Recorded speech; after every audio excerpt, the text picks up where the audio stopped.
റമദാൻ പെസഹ കാലയളവുകളിൽ ഗാസയിൽ താൽക്കാലിക വെടിനിർത്തൽ എന്ന യു.എസ്. പ്രസിഡന്റ് ഡൊണാൾഡ് ട്രംപിന്റെ പ്രതിനിധി സ്റ്റീവ് വിറ്റ്കോഫിന്റെ നിർദ്ദേശം ഇസ്രായേൽ അംഗീകരിക്കുമെന്ന് പ്രധാനമന്ത്രിയുടെ ഓഫീസ് ഞായറാഴ്ച രാവിലെ അറിയിച്ചിട്ടുണ്ട്. മുമ്പ് സമ്മതിച്ച വെടിനിർത്തലിന്റെ ആദ്യഘട്ടം അവസാനിച്ച് മണിക്കൂറുകൾക്ക് ശേഷമാണ് പുതിയ നിർദ്ദേശം ഇപ്പോൾ വന്നിരിക്കുന്നത്. വിറ്റ്കോഫിന്റെ നിർദ്ദേശത്തിന്റെ ആദ്യ ദിവസം തന്നെ ഗാസയിൽ തടവിലാക്കപ്പെട്ട ബന്ദികളിൽ പകുതി പേരെയും മരിച്ചവരെയും വിട്ടയക്കുമെന്ന് പ്രധാനമന്ത്രി ബെഞ്ചമിൻ നെതന്യാഹുവിന്റെ ഓഫീസ് അറിയിച്ചിരുന്നു. സ്ഥിരമായ വെടിനിർത്തൽ കരാറിന് ശേഷം ശേഷിക്കുന്ന ബന്ദികളെ കൂടി വിട്ടയക്കുമെന്ന് അദ്ദേഹം കൂട്ടിച്ചേർക്കുകയും ചെയ്തിട്ടുണ്ട്. സ്ഥിരമായ വെടിനിർത്തൽ സംബന്ധിച്ച ചർച്ചകൾക്ക് കൂടുതൽ സമയം ആവശ്യമാണെന്ന് മനസ്സിലാക്കിയതിനെ തുടർന്നാണ് നിലവിലെ വെടിനിർത്തൽ നീട്ടാനുള്ള നിർദ്ദേശം വിറ്റ്കോഫ് മുന്നോട്ട് വെച്ചതെന്ന് നെതന്യാഹുവിന്റെ ഓഫീസ് കൂട്ടിച്ചേർക്കുകയും ചെയ്തു. ഗാസയിലെ വെടിനിർത്തലിന്റെ ആദ്യഘട്ടം നീട്ടുന്നതിനുള്ള ഇസ്രായേലിന്റെ നീക്കം ഹമാസ് നിരസിച്ചതായി ഹമാസ് വക്താവ് ഹസീം ഖാസിം ശനിയാഴ്ച നേരത്തെ പറഞ്ഞിരുന്നു. എന്നാൽ വിറ്റ്കോഫിന്റെ പദ്ധതിയെക്കുറിച്ച് വ്യക്തമായി പരാമർശിച്ചിട്ടില്ല. ഹമാസ് സമ്മതിച്ചാൽ വിറ്റ്കോഫിന്റെ പദ്ധതിയിൽ ഇസ്രായേൽ ഉടൻ തന്നെ ചർച്ചകൾ നടത്തുമെന്ന് നെതന്യാഹുവിന്റെ ഓഫീസ് അറിയിച്ചിട്ടുണ്ട്.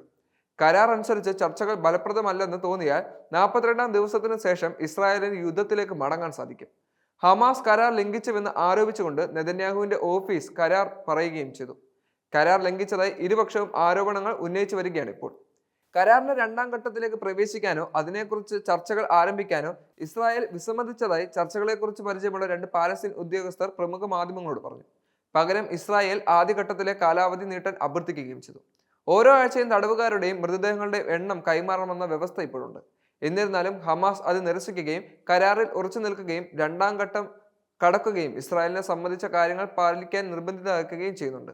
ശനിയാഴ്ച ഗാസയിൽ ഇപ്പോഴും തങ്ങളുടെ കസ്റ്റഡിയിലുള്ള ഇസ്രായേലി ബന്ദികളെ കണക്കാക്കുന്ന ഒരു വീഡിയോ ഹമാസിന്റെ സായുധ വിഭാഗം പോസ്റ്റ് ചെയ്തിരുന്നു.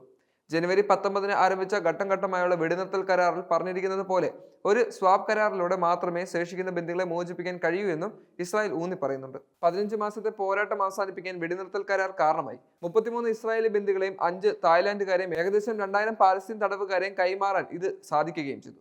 വെടിനിർത്തൽ കരാർ കെട്ടിപ്പടുക്കുന്നതിനുള്ള തുടർച്ചയുള്ള നടപടികൾക്ക് ഇനി നയിക്കുകയാണെന്നുള്ളതാണ് ഏറ്റവും പ്രധാനപ്പെട്ട ലക്ഷ്യം. വെടിനിർത്തലിനെ കുറിച്ചുള്ള ചർച്ചകൾ പുരോഗമിക്കുകയാണെന്നും ഏറ്റവും ഒടുവിൽ അമേരിക്കയുമായിട്ടുള്ള ഒരു സൗഹൃദപരമായ കരാറിലേക്കാണ് ഇനി ലോകരാജ്യങ്ങൾ എത്തി നോക്കുന്നതെന്നും ഇപ്പോൾ മാധ്യമങ്ങൾ റിപ്പോർട്ട് ചെയ്തിട്ടുണ്ട്.